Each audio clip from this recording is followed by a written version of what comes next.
इतनी solid strategy, इतनी solid चीजें बताऊंगा कि अगर आपने फॉलो कर ली तो आपका सिलेक्शन निश्चित है। किस तरीके के क्वेश्चन यूपी पुलिस कांस्टेबल में आ रहा है, आपके पास समय बहुत है, 4 महीने हैं।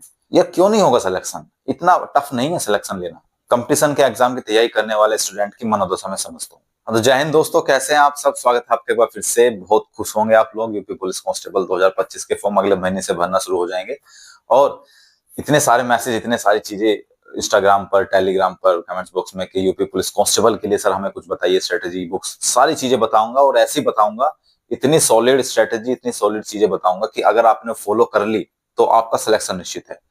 देखो, तैयारी सब लोग करते हैं, सुनते वीडियो को बहुत लोग हैं, देखते बहुत लोग हैं, लेकिन फॉलो कम लोग करते हैं। 100 में से 5 का ही सिलेक्शन क्यों होता है? क्योंकि 5 ही लोग फॉलो कर पाते हैं, बाकी लोग फॉलो ही नहीं कर पाते। सुनकर भूल जाते हैं कि भैया ने क्या बोला, लेकिन अगर सुनकर के उसको फॉलो करोगे तो सिलेक्शन निश्चित हो जाएगा, ये मेरी गारंटी है। बस आपको फॉलो करना पड़ेगा जो मैं बताता हूँ, और इतनी सॉलिड चीजें बताऊंगा।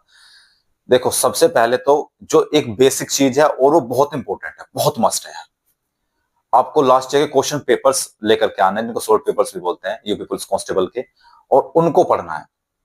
अगर आपको नहीं पता है तो मैंने स्क्रीन पर डाल दिया है, किरण पब्लिकेशन के लास्ट ईयर क्वेश्चन पेपर्स लेकर के आओ, ठीक है। किरण पब्लिकेशन की हिंदी की बुक आती है, उसको ले आओ।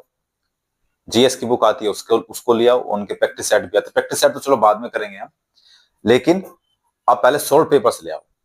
उन शॉर्ट पेपर्स को ला करके उनको पढ़ो, समझो, उनको क्वेश्चन का एनालिसिस करो, उनको देखो कि किस तरीके के क्वेश्चन यूपी पुलिस कांस्टेबल में आ रहे हैं और कैसे मैं 4 महीने में 230 नंबर लेकर के आ सकता हूँ।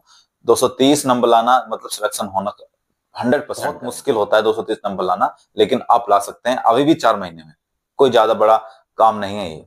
आपको बस सिर्फ और सिर्फ 6 से 7 घंटे डेली पढ़ने हैं और मेहनत से, लगन से पढ़ने हैं, और फिर आपका सिलेक्शन निश्चित है। या तो आप अभी पढ़ करके सिलेक्शन ले लो और पूरी लाइफ मजे में काटो, या फिर अभी मजे में काट लो 4 महीने, पूरी लाइफ फिर ऐसे ही रहना, मर्जी आपकी है।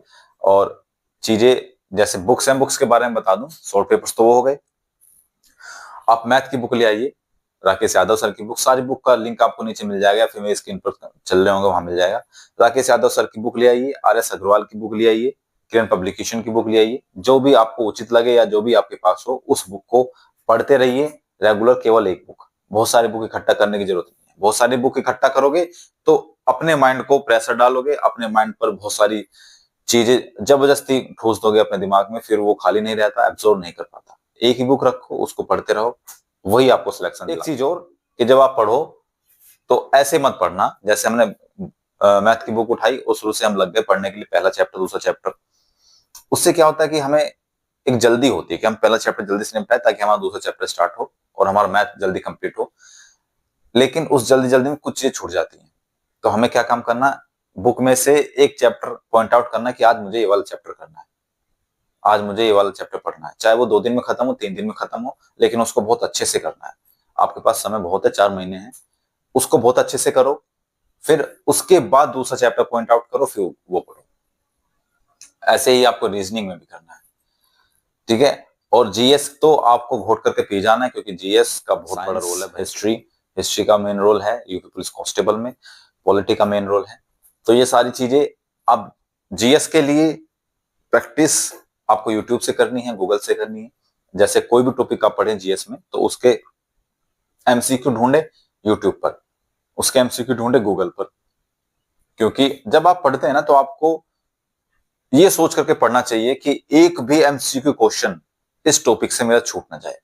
ये मेंटलिटी हमारी होनी चाहिए, ताकि जब भी हम एग्जाम में बैठे तो ये ना लगे कि ये वाला क्वेश्चन कहां से आ गया, ये मैं क्यों नहीं पढ़ पाया। वो वाली चीज नहीं होनी चाहिए।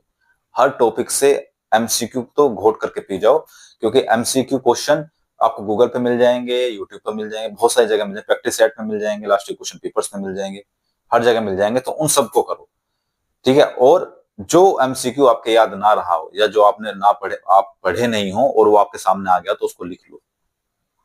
उसको जब रिवाइज करोगे तब वो आपका कंटिन्यू रिवीजन में आ जाएगा, तो आपको वो भी याद हो जाएगा। ये भी एक बेनिफिट है। और हिंदी के तो आप सब लोग माहिर है, मैं जानता हूँ, क्योंकि सब लोग मोस्टली हिंदी मीडियम से पढ़े हैं, तो हिंदी तो सबकी अच्छी होती है। लेकिन फिर भी हिंदी को डेली आप थोड़ा समय देते रहें, आधा घंटा, क्योंकि जैसे विलोम शब्द हो गए, पर्यायवाची शब्द हो गए, ये सब इनको याद करने में बहुत टाइम लगता है क्योंकि इसमें हम भूल जाते हैं पढ़ने के बाद भी। तो उनको रेगुलर अपनी डेली की रूटीन में बना लो कि प्रायवाची शब्द आज मुझे 5 याद करने हैं, आज मुझे 5 विलोम शब्द याद करने हैं, आज मुझे 5 ये वाले शब्द याद करने हैं। तो इस तरीके से पढ़ोगे। और एक और बात है कि जब भी आप पढ़ें, नेक्स्ट चीज जो भी पढ़ें, जैसे अगर आपने आज मैथ का आज आपने हिंदी का कुछ भी चैप्टर पढ़ा, संज्ञा पढ़ी, कल को आपको समास पढ़ना है, तो पहले संज्ञा को 5 मिनट के लिए रिवीजन कर लो यार। 5 मिनट बहुत ज्यादा नहीं होते हैं, ये बहुत टफ चीज होती है, बहुत लोग नहीं कर पाते हैं। पहले उस संज्ञा को रिवीजन कर लो, फिर आगे का समास पढ़ो। यार क्यों नहीं होगा सिलेक्शन? इतना टफ नहीं है सिलेक्शन लेना, बहुत जल्द आसानी से आपका सिलेक्शन हो सकता है यार। बस आपको ये चीजें फॉलो करने वाली बात होती है यार, कि जो लोग एक्सपीरियंस्ड लोग आपको बता रहे हैं कुछ भी चीज, तो वो ऐसे नहीं बता रहे।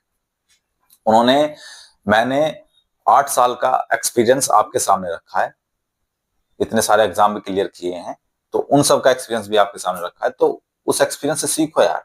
वो एक्सपीरियंस ऐसा नहीं है कि एम ही है, ये एम बता रहे, नहीं। वहां से बहुत कुछ मिलेगा आपको। एक्सपीरियंस लोगों से पूछो, उनसे बात करो, उनसे समझो कि हमें क्या करना चाहिए क्या नहीं, और फिर आपको देखिए आपका सिलेक्शन क्यों नहीं होगा यार। अगर मैं आपको कुछ बता रहा हूं तो इस हिसाब से बताता हूं, इस माइंडसेट से बताता हूं कि आपका सिलेक्शन हो जाए। आप भी, क्योंकि आपकी मनोदशा मैं समझता हूं यार। एक कंपटीशन के एग्जाम की तैयारी करने वाले स्टूडेंट की मनोदशा में समझता हूँ, उसको क्या चाहिए, उसके सामने क्या प्रॉब्लम आ रही है, और वो किस चीज को लेकर कंफ्यूज है, सारी चीजें मैं समझता हूँ। सारी चीजों का सोल्यूशन अपने वीडियो के माध्यम से मैं देना पसंद करता हूँ, और वो देता भी हूँ। बस आप लोग इसी तरीके से पढ़ते रहिए, अपना सिलेक्शन निश्चित कीजिए, आप लोग जल्दी सिलेक्ट होंगे। इसका बहुत ज्यादा समय आपको इस वैकेंसी में नहीं मिलेगा। मिलते हैं अगले वीडियो में, तब तक के लिए जय हिंद।